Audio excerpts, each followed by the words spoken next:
La région Occitanie est déjà très fortement impactée par le réchauffement climatique. C'est la raison pour laquelle nous avons souhaité placer nos territoires sur une trajectoire de région à énergie positive.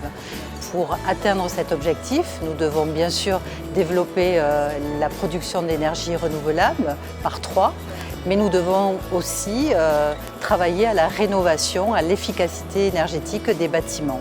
Alors pour accélérer la transition énergétique et donc rénover, avoir vraiment des bâtiments exemplaires, nous avons conçu un appel à projet qui s'appelle NoWatt, qui vise finalement à accompagner les maîtres d'ouvrage, qu'ils soient publics ou privés, dans des opérations exemplaires, mais tout au long du cycle de vie du bâtiment. L'appel à projet NoWatt auquel on candidate est un appel à projet qui est exigeant, mais en même temps il est structurant. Vous parlez de notre ambition qui était de réaliser une école à énergie positive, c'est-à-dire une école qui allait produire plus d'électricité qu'elle n'en consommerait. Il y avait aussi pour nous le souci de consommation de cette école et c'est pourquoi nous avons choisi un matériau noble, le bois. Et donc c'était l'opportunité sur un site en plein centre-ville, cet ancien lycée, de réaliser un équipement moderne qui bénéficiera donc à tout le territoire. On est d'abord sur des matériaux nobles, le bois, le verre, donc qui sont sur des matériaux recyclables.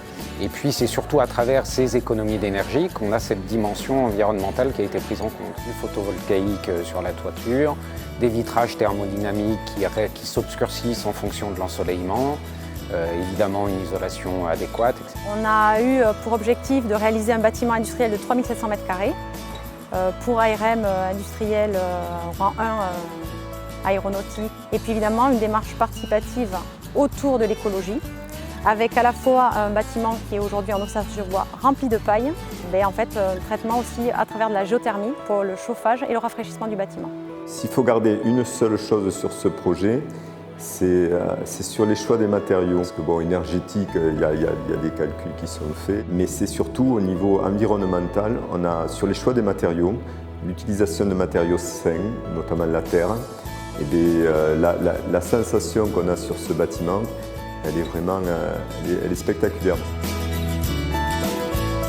Ici, les gens, ils touchent les murs tout le temps. Et voilà, ils rentrent, ils touchent les murs et ils ne comprennent pas. Qu'est-ce que c'est? C'est de la terre. Donc ça questionne en même temps. Et bon, là, il ne fait pas suffisamment froid, donc du coup, pour que les murs chauffants chauffent. Mais le fait que la chaleur soit irradiée par les murs, c'est quelque chose qui est très enveloppant. Donc les gens aussi, là, ils disent « Waouh, c'est super !» Mais ils sont où les radiateurs? Il n'y a pas de radiateur. Notre ambition, elle est claire, c'est de montrer qu'un village, même de 2000 habitants, même en périurbain, peut devenir un village en transition.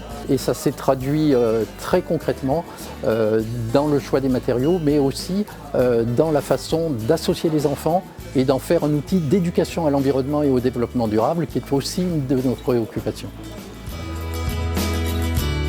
On va faire un scan, si vous voulez, un scanner, comme le ferait pour le corps humain, du bâtiment. Et à partir de là, on va obtenir différents modèles en 3 dimensions qui vont permettre derrière à l'architecte du modèle d'en faire une maquette.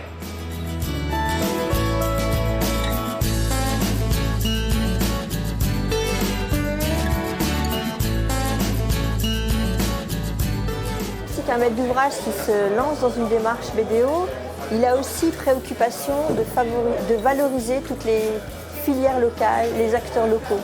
C'est pourquoi dans la plupart des projets, on a mis en avant des matériaux locaux, le bois local, la terre, la paille ou des entreprises locales.